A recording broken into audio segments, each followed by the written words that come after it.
இயல்பாகவே நம்ம எப்போவுமே சொல்கிறது தான், இந்த உடலை விட்டு அந்த உயிர் பிரிந்தால் எங்கு செல்லும் அப்படின்னு நமக்கு தெரியாது, எங்கேருந்து வந்ததுன்னு தெரியாது, எப்படி இந்த உடலில் இருந்ததுன்னு தெரியாது. ஆனால் எங்கிருந்து வந்தது அப்படின்னு யோசிக்கும் போது சிவபெருமானிடம் அடைக்கலம் கொண்டிருந்த இந்த உயிரானது இந்த உடலை பெற்றுக்கொண்டு வந்தது. உள்ளேயும் சிவபெருமான் துணையுடனே இருக்கின்றது.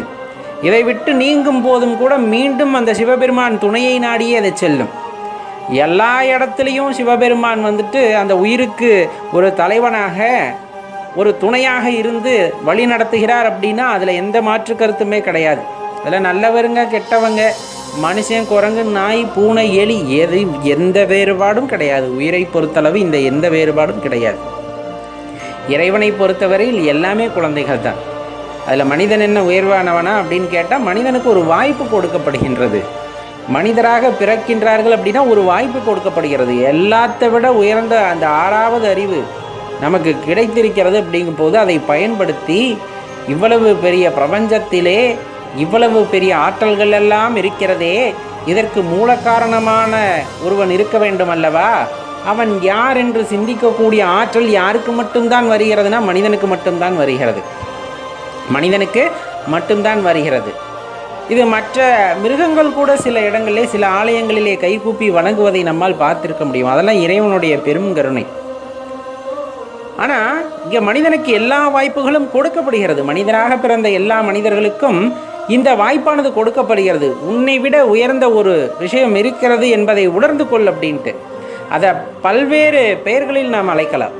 இப்போ இயற்கை அப்படின்னு நம்ம சொல்கிறோம், இயற்கையினே வச்சுக்கலாம். இல்லை, ஒவ்வொரு மார்க்கத்திலும் ஒவ்வொரு இறைவனின் பெயரை நாம் திருநாமமாக சொல்கின்றோம். திருநாமங்கள் தான் வேறே தவிர இறைவன் ஒருவர் தான். திருநாமங்கள் வேறுபடலாம், ஆனால் இறைவன் மாறுவதில்லை. அந்த சிருஷ்டிகர்த்தாகப்பட்டவர் மாறுவதில்லை. அந்த ஓர் இறைவனை நோக்கி நம்முடைய சிந்தையெல்லாம் அங்கே மூழ்கி இருக்கிறது. அப்படிங்கும் போது அதை பற்றி சிந்திக்க ஆரம்பிக்கும் போது அதனிடையே இருக்கின்ற பல உண்மைகளை நாம் உணர்ந்து கொள்ள வேண்டும் என்று எண்ணும் பொழுது இந்த உயிருக்கு உற்ற துணையாக இருக்கின்ற சிவபெருமான் அதற்கு வழிகாட்டுகின்றார். தன்னையே தனக்கு அடையாளப்படுத்திக் கொள்வதற்கு முனைகின்றார். அந்த இடத்துல ரொம்ப முக்கியமான விஷயம் அதுதான். இப்போ ஒரு கறிக்கொட்டை இருக்குது இல்லையா, அடுப்பு கறி அப்படின்னு நம்ம சொல்லுவோம். அந்த அடுப்பு கறி சாதாரணமாக பார்த்திங்கன்னா ஒன்றுக்குமே உதவாத மாதிரி தான் கிடக்கும். அதில் அந்த சூடு இருக்காது, தகத்தகப்பு இருக்காது.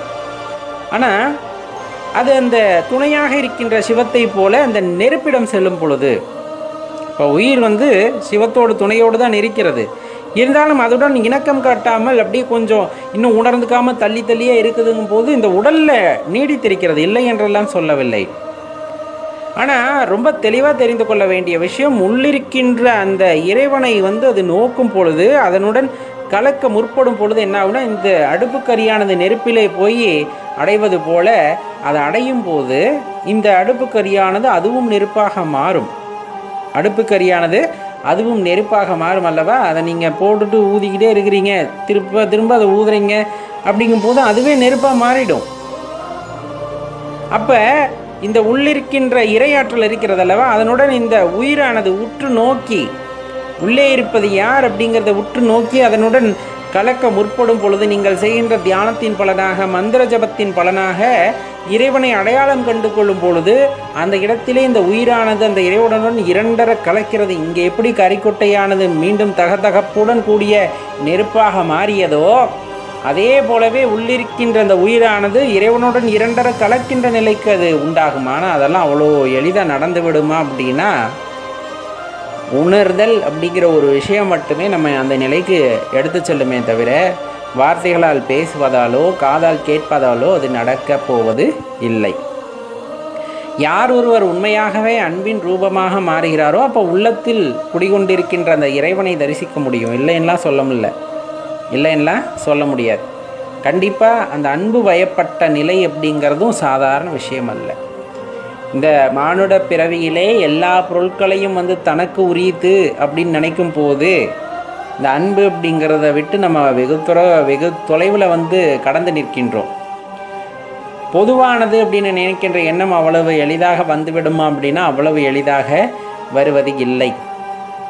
அப்படி வருகின்ற பட்சத்திலே எல்லாம் எல்லாத்துக்கும் உடமையானது அப்படின்ற எண்ணமானது வருகின்ற பட்சத்திலே நம்மை நாம் உணரும் போது நம்முள்ளே இருக்கின்ற அந்த இறையாற்றலை உணரும் பொழுது அதனுடன் இரண்டரை கலந்து விடும் பொழுது அப்போ தான் நமக்கு தெரிய வருகிறது இந்த சிருஷ்டிகர்த்தா, படைப்பின் நாயகன், அனைவருக்கும் தலைவனாக விளங்கக்கூடிய இறைவன் உற்ற துணையாக இருந்து இந்த உயிரை வழிநடத்தி செல்கின்றார் அப்படிங்கிறத.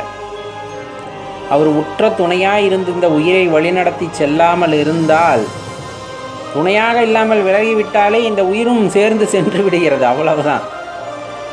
அப்போ வாழ்வதற்கும் சரி, இந்த உடலிலே இந்த உயிரானது நீடித்திருப்பதற்கும் சரி, அந்த உலக இயக்கங்களுக்கு, பிரபஞ்ச இயக்கங்களுக்கெல்லாம் தலைவனாக இறைவனின் அருள், அந்த துணையானது நமக்கு வேண்டும் அப்படிங்கிறத தெளிவாக தெரிந்து கொள்ள வேண்டும்.